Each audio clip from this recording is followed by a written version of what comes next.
Welcome back my great warriors. आज हम लोग डिस्कस करने जा रहे हैं संस्कार। ये ग्रेजुएशन लेवल का टॉपिक है एंशियंट हिस्ट्री का, और इंटर में आपका समाजशास्त्र में भी एक टॉपिक है संस्कार क्या होता है। ठीक है, तो संस्कार क्या होता है उसी को आज हम लोग डिस्कस करने जा रहे हैं।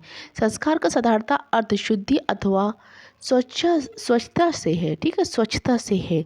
संस्कार के अनुपालन में मनुष्य का शारीरिक, बौद्धिक और व्यक्तित्व उत्कर्ष ही नहीं होता, बल्कि उसका सामाजिक और धार्मिक जीवन भी उन्नत होता है। संस्कार शब्द कृभ धातु में घ प्रत्यय के योग से उत्पन्न हुआ है और जिसका अर्थ शुद्धता से है। ठीक है, इसका प्रयोग शिक्षा, संस्कृति, सौजन्य, व्याकरण की शुद्धि, शिक्षा, संस्करण, शोभा और आभूषण इत्यादि अनेक अर्थों से किया गया है। शाब्दिक दृष्टि से शिक्षा, सांस्कृतिक प्रशिक्षण, व्याकरण संबंधी शुद्धि, संस्कार, बुद्धि परिष्करण पूर्ण करना, स्मृति चिन्ह तथा पवित्र करने वाले अनुष्ठान संस्कार के अर्थ हैं। धार्मिक तथा दार्शनिक दृष्टि से संस्कार का अभिप्राय उन धार्मिक क्रिया अथवा अनुष्ठान से है जो मनुष्य की शुद्धता तथा शारीरिक और बौद्धिक परिष्कार के लिए किया जाता है। वस्तुतः मनुष्य के व्यक्तित्व का परिष्करण और शुद्धिकरण संस्कार से ही संभव है। संस्कार हिंदू समाज के सदस्यों के लिए अत्यंत अनिवार्य धार्मिक विधान रहे हैं। देवताओं को प्रसन्न करने के लिए तथा अपने जीवन को सुखमय बनाने के लिए विभिन्न संस्कारों की प्रतिष्ठा की गई।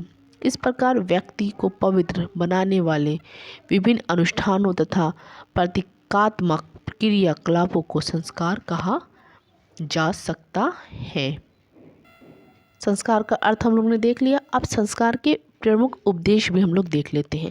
संस्कार के प्रमुख उपदेश क्या है? भौतिक समृद्धि की प्राप्ति। संस्कारों का विधान भौतिक समृद्धि जैसे पशुधन, पुत्र, दीर्घायु, शक्ति, बुद्धि, संपत्ति आदि को प्राप्त करने के उद्देश्य से किया जाता है।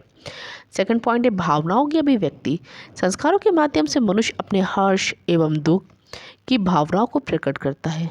पुत्र जन्म, विवाह आदि के अवसरों पर आनंद एवं उल्लास को व्यक्त किया जाता था। थर्ड पॉइंट है सांस्कृतिक उद्देश्य क्या है? मनुस्मृति में कहा गया है कि संस्कार व्यक्ति की अशुद्धियों का नाश करके शरीर को पवित्र बनाता है। ऐसी मान्यता थी कि गर्भस्थ शिशु के शरीर में कुछ अशुद्धियाँ होती हैं जिसे जन्म के बाद संस्कारों के माध्यम से शुद्ध किया जा सकता है। फोर्थ पॉइंट है नैतिक उद्देश्य। संस्कारों के द्वारा मनुष्य के जीवन में नैतिक गुणों का समावेश होता है। इन्फॉर्मेशन अच्छी लगे तो लाइक शेयर और सब्सक्राइब करना ना भूलें। Thank you.